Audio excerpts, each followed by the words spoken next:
মন একে একে দুই, একাকার আমি তুই, আর না চোখ ফিরিয়ে একটু হাস। নেই মনে কি কিছুই, তোর ঠোঁটের ডানা ছুঁই, মিলবে সব জীবনে ক্যালকুলাস।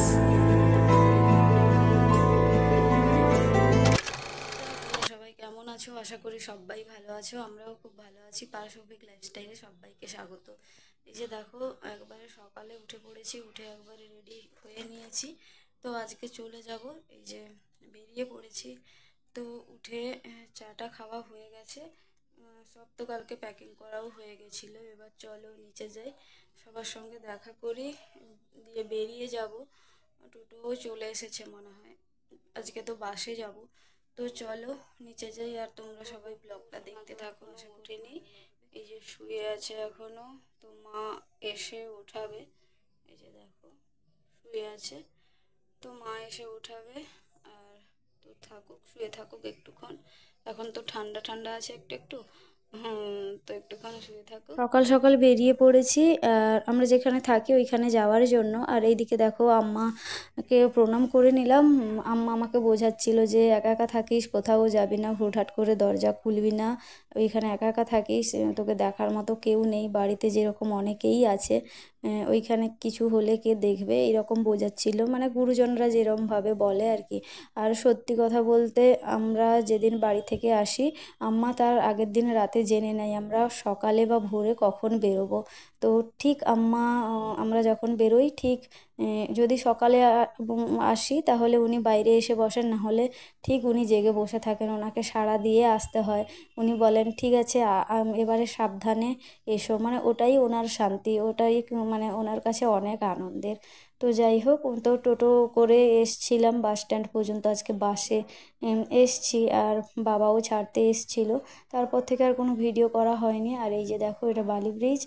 বালি ব্রিজটা আমরা এখন ক্রস করছি, যেহেতু এইখানে মায়ের মন্দির দেখা যাচ্ছে দক্ষিণেশ্বর, তাই একটুখানি ভিডিও ক্লিপ তোমাদের সঙ্গে শেয়ার করলাম, যেহেতু মায়ের মন্দিরের কাছ দিয়ে যাচ্ছি। যে দেখো চলে এসেছি এখানে। তো ওই আসতে 9:30 মতন বাজলো। এই বাসটা ধরেছিলাম ওই 6:30, 6:45টার দিকে ছিল বাসটা। তো এই মাত্র এলাম। এই যে দেখো মেহেন্দিটা, কালারটা কিন্তু খুব সুন্দর এসেছে। এই যে, আর এসে এখনো চেঞ্জ করিনি, কিন্তু এই একটু ফ্রেশ হয়ে রান্না বসিয়ে দিয়েছি। কিছু রান্না আজকে করব না, আজকে ওই আলু সেদ্ধ ডাল ভাত করব, আর পারলে একটা ডিমের অমলেট করে নেব। তো চলো, হ্যালো গাইস, আবার চলে এলাম। ও তো অফিস বেরিয়ে গেল, মানে অফিস বেরিয়ে গেল নয়, বেরিয়ে গেছে সেই 10:30টাতে। আর এদিকে আবার স্নান কমপ্লিট হয়ে গেছে, খেয়েও নিয়েছি, আর এখন না ঘুম পাচ্ছে, এখন ওই 12টা মতন বাজে। আর হ্যাঁ, 12টা 7। আর ও অফিস বেরিয়ে গেছে 10:30টাতে। ও অফিস বেরিয়ে যাওয়ার পর আমি টুক করে স্নানটা করে নিয়েছি। স্নান করে এই যে খাওয়াও হয়ে গেছে, সমস্ত কিছু বাসন টাসন সমস্ত কিছু ধোয়া হয়ে গেছে।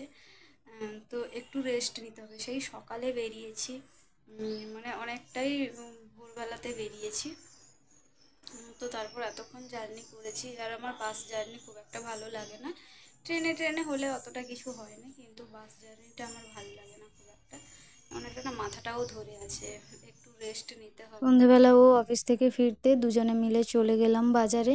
তো আজ তো বাড়ি থেকে এসেছি, মাছ সবজি টবজি কিচ্ছু ছিল না, সেই সব আনার জন্যই বাজারে যাওয়া। বাজার থেকে চলে এসেছি, সেই বাজার থেকে এসে আরেক কাণ্ড, সে আবার সেই বাড়তি কাজ করতে হলো, মানে সেই একটা বেড়ালের না কিছু একটা হয়েছে, দিয়ে সেই দরজার সামনে সেই বমি টমি করে একাকার, সে আবার পরিষ্কার করতে হলো। তো যাই হোক, বাজার থেকে ওই যে মাছ টাছ এনেছি, কি এনেছি দেখো, কলমি শাক এনেছি, লাল শাক এনেছি, ধনে পাতা নিয়েছি। আর ধনে পাতার এখন না দাম বেড়ে গেছে, গরম পড়ে গেছে না। আর এই যে দেখো, একটা আমও নিয়ে এসেছি, আম ডাল করবো বলে একটাই নিয়েছি, নাহলে বেকার নষ্ট হবে। আর আমের ওই টকফক হয়, চাটনি ফাটনি হয়, কিন্তু ও থাকে না না বাড়িতে, আর সকালে আমি দিও না। আর এইদিকে এঁচোড় এনেছি, লাল শাক তো দেখালাম, আর এইদিকে যা যা লাগে আলু, পেঁয়াজ, গাজর, এই যে মিষ্টি কুমড়ো, বেগুন, এইসব আর যা যা লাগে এইসব, ঢ্যাঁড়স, লঙ্কা, লেবু, শসা, এইসবই এনেছি। এই যে পটলও এনেছি, এইগুলোই এনেছি। এটা রুই মাছ এনেছি, পুরো এক সপ্তাহের মাছ নিয়ে চলে এসেছি। এটা এখানে রুই মাছ, এটা হচ্ছে এই যে মোরলা মাছ, আর এই যে চিংড়ি মাছ, এঁচোড় চিংড়ি করবো বলে এই যে চিংড়ি মাছ এনেছি। আর এই যে এটা কি বলে, তেলাপিয়া মাছ, এইগুলো একবারে নিয়ে চলে। 10টা মতন বেজে গেছে, এখনও কিছু গোছানো হয়নি। তো চলো তাড়াতাড়ি করে রান্নাটা করে নিই। ওই একটাই কারণে দেরি হয়েছে, চলে এসেছি বাজার থেকে তাড়াতাড়ি, কিন্তু এই যে বেড়ালটা এসে আবার বাড়তি কাজ করে দিয়ে গেছে, তার জন্য সেইগুলো ধুয়ে টুয়ে উঠোনটা ভালো করে জল টল দিয়ে ধোয়া হলো, তারপরে এইদিকে এসেছি। এখন আরও গোছানো বাকি, জানি না কত। নুন হলুদ দেখো, সব মাছগুলোকে সব নুন হলুদ মাখিয়ে রেখে দিয়েছি, আর প্রত্যেকটা আলাদা আলাদা করে নিয়েছি। তো আগে যখন ফ্রিজে রাখতাম নুন হলুদ টলুদ কিছু মাখাতাম না, এমনি ধুয়ে ফ্রিজে ঢুকিয়ে রেখে দিতাম। তো আমার একটা দাদা বললো যে নুন আর হলুদ মাখিয়ে রেখে দিলে না প্রত্যেকটা মাছের পাটে পাটে সব নুন ঢুকে যায়, তো তখন না টেস্টটা নাকি ভালো হয়। আর সত্যি কথা বলতে বরফ ছাড়ার পর লবণ মাখালে মানে লবণটা না ঠিকঠাক মাছে ঢোকে না, আর মাছের টেস্টটাও ঠিকঠাক থাকে না। লবণ আর হলুদ মাখিয়ে যদি ফ্রিজে রেখে দেওয়া হয়, মাছের প্রত্যেকটা পাটে পাটে সুন্দর ঢুকে যায় নুনটা, আর টেস্টটাও কিন্তু খুব সুন্দর হয় মাছের। তো যাই হোক, এদিকে দেখো আমার রান্নাও কমপ্লিট হয়ে গেছে। তো মাছের ঝোল করেছি শুধু, অনেকটা দেরি হয়ে গেছিলো। রাতে খাওয়া দাওয়া কমপ্লিট হয়ে গেছে, ওদিকে সমস্ত কিছু ধোয়া মোছাও কমপ্লিট, মানে সমস্ত কিছু ধুয়েও রেখে দিয়েছি। আর এদিকে দেখো কুলের আচারটা মা দিয়েছিল, এটা আর গুছিয়ে রাখা হয়নি, তো কালকেই রান্নাঘরে নিয়ে গিয়ে রেখে দেবো যেখানে রাখি। তো আর কি বলবো, রান্না করতে অনেকটা দেরি হয়ে গেছিলো, ওই সব সমস্ত কিছু গুছিয়ে সমস্ত কিছু মাছ টাছগুলো ফ্রিজে ঢোকালাম, অনেক তো মাছ ছিল।